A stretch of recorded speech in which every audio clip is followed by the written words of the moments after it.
At magandang gabi po sa inyong lahat. Ako si Brother Hayes Jr. and this is AMTV. Reaction lang po itong gagawin natin sa hearing na nangyari kanina sa Senado. Akala ko talaga hindi sisipot si Harry Roque pero sumipot siya. No? And hindi lang siya sumipot. Ha? He represented himself in a very Harry Roque way. Ika nga, no? Napakagaling naman talaga na abogado. Hands up tayo dito kay Attorney Harry Roque, no? But it didn't change the public perception na sangkot talaga siya sa Pogo. Like, for example, yung bahay na ni-raid, no, na nahulihan yung dalawang foreign nationals na sabi ng PAOK ay mga big bosses daw ng Pogo sa Porac at Banban. He didn't totally denied it, no? Hindi niya dininay talaga na hindi niya bahay yun. In fact, tumira sila doon kasama yung AR de la Serna, yung kanyang executive assistant. Pero pinaupahan na daw yun, no? And technically, hindi niya daw bahay yun. Kasi yung bahay na yun daw ay pinaupahan na ng PH2 Corporation. Yung PH2 Corporation naman ay isang korporasyon, no, na pagmamay-ari ni Harry Roque at Bamyan Corporation. Isang corporation din. Pwede kasi yan, mga kapatid, no, na ang korporasyon ay may-ari ng isang korporasyon at yung korporasyon na yan ay may-ari ng mga assets kagaya ng bahay na ni-raid doon sa Tuba, Benguet.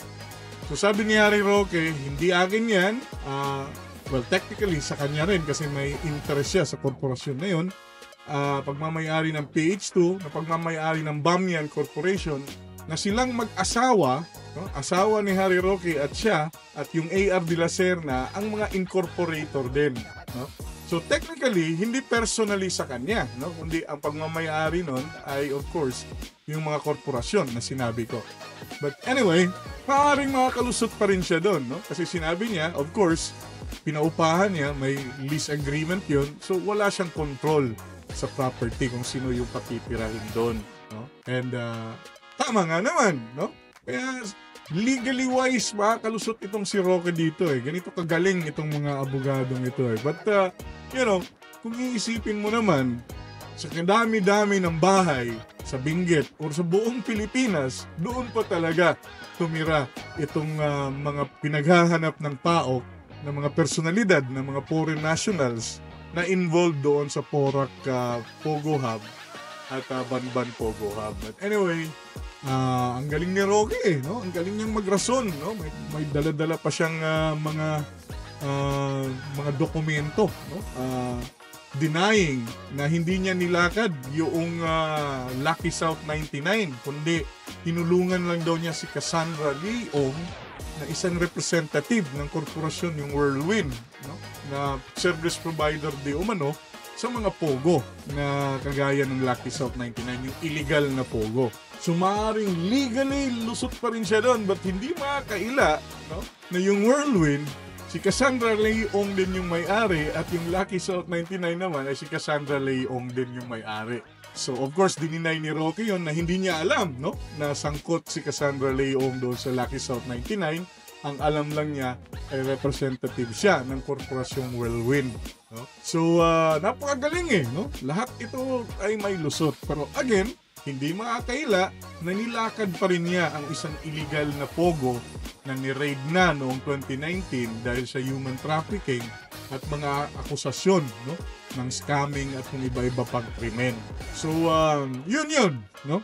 And wag nating kalimutan, mga kapatid, na yung mga personal documents niya ay natagpuan din doon, no, sa Porac Pampanga Pogo Hub. Doon nga sa isang kwarto na inamin mismo ni AR de la Serna, yung kanyang executive assistant, yung Sopra National, na tumira nga sila doon ni Harry Roque.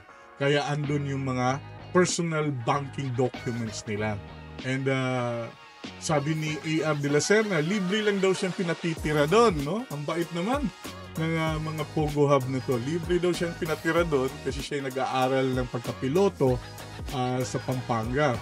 Hindi siya pinagbabayad at hindi rin daw niya alam na Pogo pala ang operasyon na nangyayari doon, no? May mga illegal palang nangyayari doon sa lugar na yon. Pero inamin niya na pinakilala siya ni Harry Roque kay Cassandra Leong at yun nga, dahil tao siya ni Harry Roque, ay dilibre siya ng isang boarding house. No? Kasi parang kwarto lang yata yun kung saan daw siya pinapatulog habang nag-aaral ng pagkapiloto sa Pampanga. So anyway, ang galing talaga ng mga palusot ni Harry Roque. Aminin natin, no? Si Harry Roque talaga ay magaling na abogado. He could reason out. In fact, sinubukan niya pang lecturean yung mga senador kung paano ang mga Senate rules sa isang committee hearing, which of course kinagalit ng mga senador. Ba't mo kami lilecturean? Kung naging congressman ka lang, kami ang mga senador dito, no? And in fact, at one point ay binantaan siya ni Senator Wen Gatchalian na i-cite in contempt kasi hindi na niya pinagsasalita yung chairman, si Senator Risa Hontiveros, at siya na lang ang putak ng putak doon. Of course, very defensive siya kahit hindi na tinatanong ay kung ano-ano na ang pinagsasabi niya because wala no? Imposibleng wala siyang kinalaman sa mga illegal na pogo na yon. Number one, yung pangalan niya ay nandun mismo sa official documents na sinubmit ng Lucky South 99 doon sa PAGCOR to register to secure a license, no? Nakalagay yung pangalan niya doon as legal counsel, no? Hindi mo mapagkakaila, sinabi niya na hindi ako nagbigay ng otorisasyon, no? Na ilagay yung pangalan ko diyan. But sa kadami-dami ng abogado sa buong Pilipinas, siya talaga yung ilalagay doon ni Cassandra Leong or siya talaga ang ilagay doon ng Lucky South 99 at yung mga dokumento na natagpuan ng NBI at ng PAOK doon sa kwarto mismo sa loob ng Pogo Hub na yon.